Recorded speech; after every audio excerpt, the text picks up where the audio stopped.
Ohayo, my friends, or konnichiwa, whatever time of day you're watching this video in. But very recently, someone on social media who prefers to remain anonymous asked me this. Hey Mirabel, this might be a little personal, but how did you come to the conclusion that you were polyamorous pansexual? I'm in the process of exploring and I'm confused. Sorry if it is very personal and you don't have to answer. Well, person who prefers to remain anonymous, I will answer. And no, it's not too personal. I'm so glad you asked me, in fact. Let's begin with pansexual, because I realized that I'm pan before I realized that I'm polyam. The first time I ever came across the word pansexual was after I first came across the word bisexual, so there was a time I thought I was bi. 7th grade was not when I started having crushes on girls, it's when I realized, hey, there's this pattern that often happens with me. In the words of one of my best friends, when I was in middle school, all my friends were like, wow, boys, but I was like, damn, girls, unquote.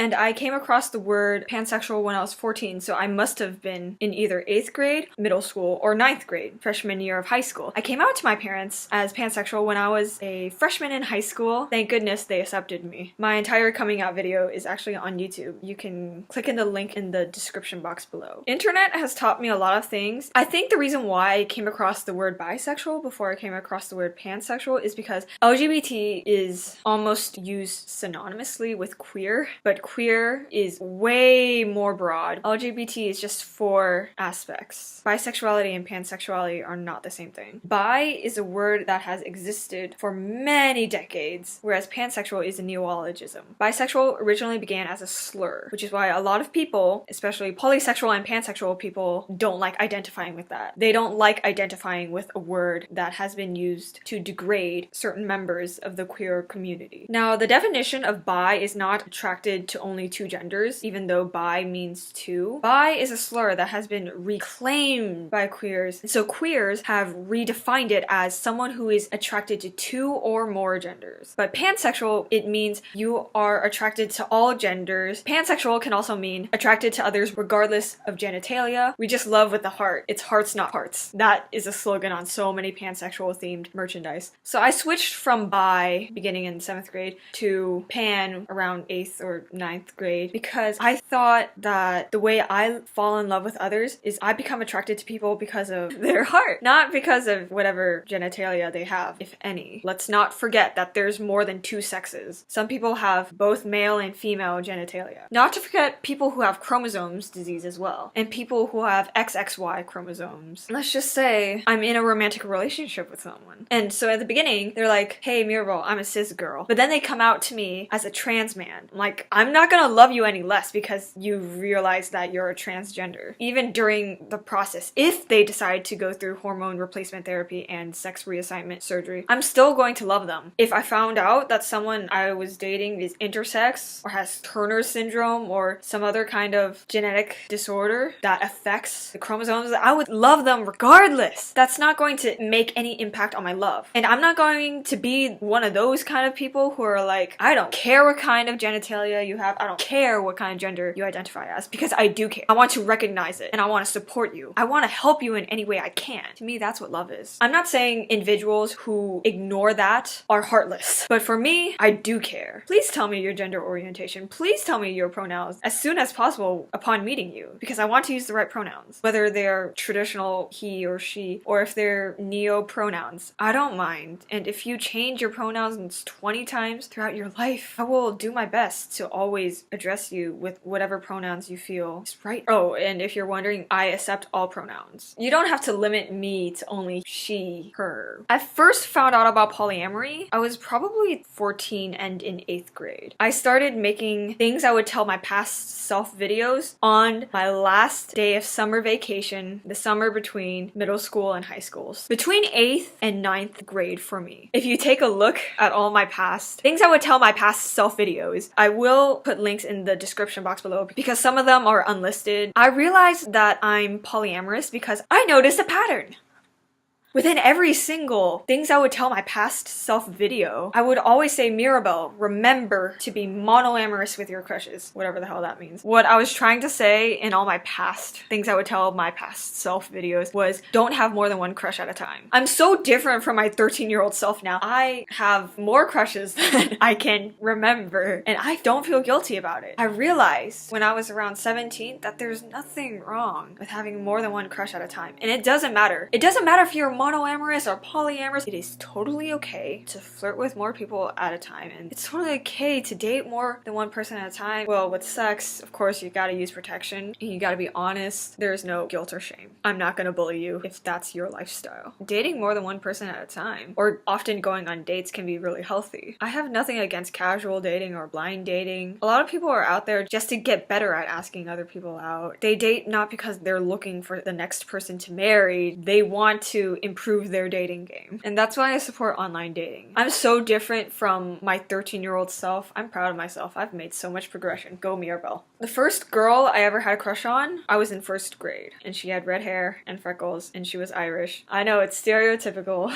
Occasionally I would have a crush on a girl, and other times I would find her aesthetically pleasing. I never thought of it as disgusting. I never had dysphoria. I never thought that there was something wrong with me because of heteronormativity. I just, for the longest time, denied being bi or pan because I thought they were all girl crushes. I have really good straight dar, but it's so annoying when straight girls, my mom, refer to their female friends as my girlfriends. Straight girls don't understand what they're encouraging. No matter how good of an ally you are to the LGBT community, if you're not a member, you're privileged. I'm so sick and tired of people assuming that being aware of oppression makes them oppressed. What? With every kind of oppression out there. There's a difference between being blatantly offensive and microaggressively offensive. Allies of anything cannot avoid the microaggressions they portray, but that does not mean they should never try. You should always try to improve yourself. Insert Yoda quote. That being said, do I find cishet boys who do MCM every week and cishet girls doing WCW every week homophobic? Yes, that is an act of homophobia. It may not be blatant. It's a homophobic microaggression. I totally think it's okay for you, if you are a WLW, to participate in Woman Crush Wednesday. And if you don't know what a WLW is, that means a woman loving woman. So like a lesbian, bisexual woman, polysexual woman, pansexual woman, and MLM is men loving men. Do you get the pattern? Seems like pattern is the word of the day, but MLM include homosexual men, bisexual men, polysexual men, pansexual men. I just think phrases like woman crush or girl crush and man crush or boy crush should be eliminated. They're crushes. I'm totally okay with non-LGBT people finding those of the same gender aesthetically pleasing. There's so many different kinds of attraction. I'm tired of non-queers thinking all attraction is the same. Aesthetic attraction is not the same thing as sexual attraction, which is not the same thing as romantic attraction, which is not the same thing as platonic attraction. Do you see my struggle as a raging queer? A lot of people say that orientation is not a choice. I think there are instances where it's not a choice, and I think there are instances where it can be a choice. Like, there are people who prefer not to label themselves. There are people who have been with people of all genders, but they're not attracted to all genders. There are people who have had sex with people of all genders and genitalia, but they're not attracted to. There are people who, it's just, I can't list every reason behind my belief all at once. That's for a different video. But in synopsis, I think there's nothing wrong if you feel like orientation is a choice and you're queer.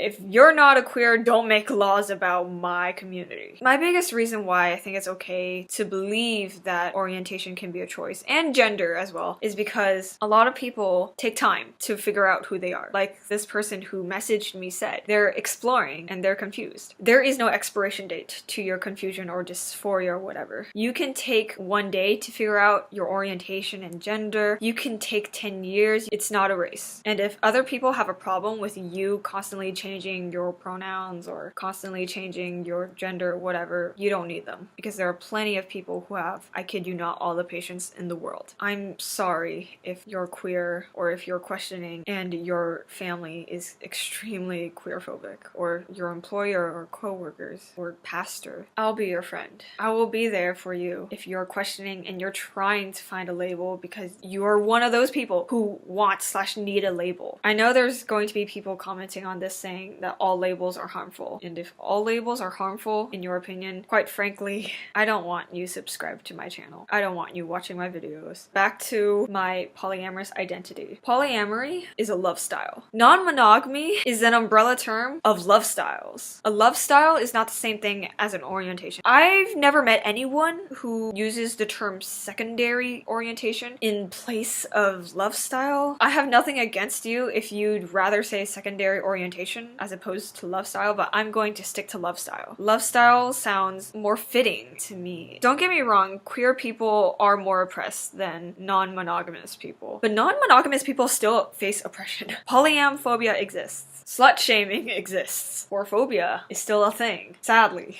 If you're not a member of the LGBT plus community and you're polyamorous, don't call yourself queer. It's not your slur to reclaim. When I first started telling my friends, hey, I think I might perhaps be polyamorous, they would ask me, well, do you want to? Do you want to do it? And I would say, I think I'm capable of being in a polyamorous relationship. And then they will ask me, but do you want to? Because that's what separates monoamorous people from polyamorous people. You could do it, but do you want to? And I'm just like here in my questioning phase, like I'm willing to give it a shot. And I came out on social media as polyamorous the same day I came out as a straight edge pescatarian. I'm so glad I'm not denying all these parts of me anymore. But my advice to you, person who prefers anonymity, don't try to rush yourself, because if you set a deadline for determining your labels, you're going to end up picking labels that aren't really suitable for you, most likely. Give yourself as much time as you need. And if you don't know how much time you need to decide on your labels, you're not ready to embrace any labels. But if comes the stage where you're like, I may be polyamorous, I might just be pansexual, then chances are you're a polyamorous pansexual. An extremely important piece of advice that I pass on to you is, if you are asking yourself, am I faking being pan? Am I faking being polyamorous? Chances are you're not faking it. Just like how if you're really concerned about being a good person, chances are you already are a good person. Anonymous, remember that you are valid no matter who you're attracted to or how many relationships you want to be in at once. I have plenty of videos on LGBT topics and polyamory coming soon. I edit all my videos. I do literally everything all by myself. So it's going to take time, but I do upload a video about once every 5 days. I hope you find my videos enjoyable. My next video is going to be either my August favorites or my polyamory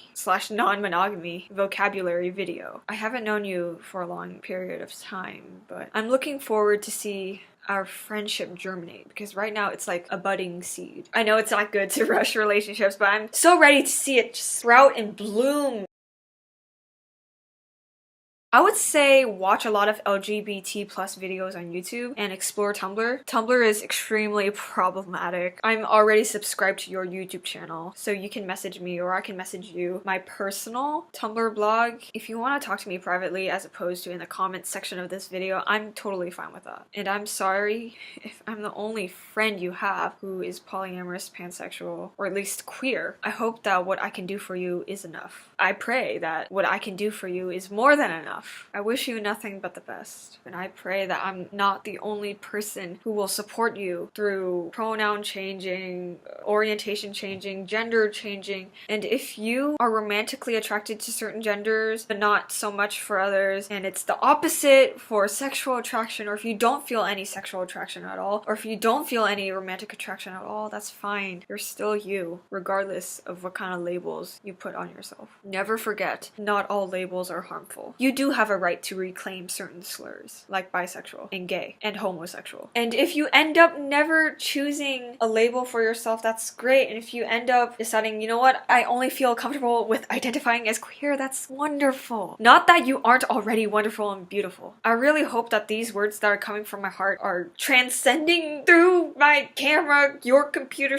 screen back to you. I hope you feel the warmth and love that I'm purposefully radiating towards you. And I hope that was a good metaphor. You don't need my permission to identify as anything. You don't need anyone's permission to identify as anything. Your happiness is what matters most. Your safety is what matters most. Coming out is an entirely different topic. I could create an entire video for you. It doesn't even have to be public. I can make it unlisted if you want. If you ever feel ready coming out. Coming out is never a requirement. This is not going to be the last you see of me. And I love helping other people find out their gender and orientation and love style. And if you realize that you're a monoamorous, romantic, heterosexual, cisgender, don't worry about perpetuating stereotypes. Don't label yourself as lesbian purely because you have hair like mine and you like wearing plaid. You don't have to go by the stereotypes. In fact, just don't go by stereotypes. Don't allow stereotypes to dictate what your labels are. Is labels the word of the day now? I don't really know how to end this video, but if you haven't heard it recently, I love who you are. I truly do. And I am proud of you, and I'm sorry if you don't get told that often enough. But you deserve to be proud of yourself too, and you deserve to be comfortable in your skin. Even though you don't need verification for your love style, identity, you deserve other people supporting you. I shouldn't have to be the only person supporting you. You deserve to live around people who identify as you, or in the same community as you, if you happen to be LGBT+. You deserve all the love in the world, whether you may be monoamorous or polyamorous.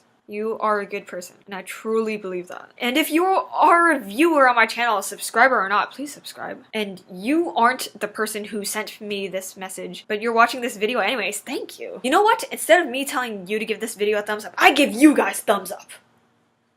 Even though it's not going to make a difference. Or does it?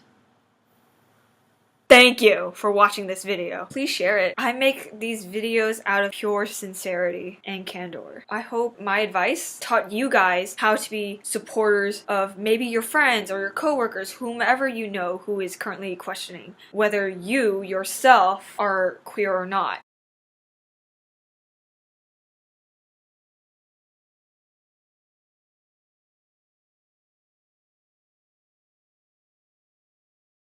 Have a supercalifragilisticexpialidocious day.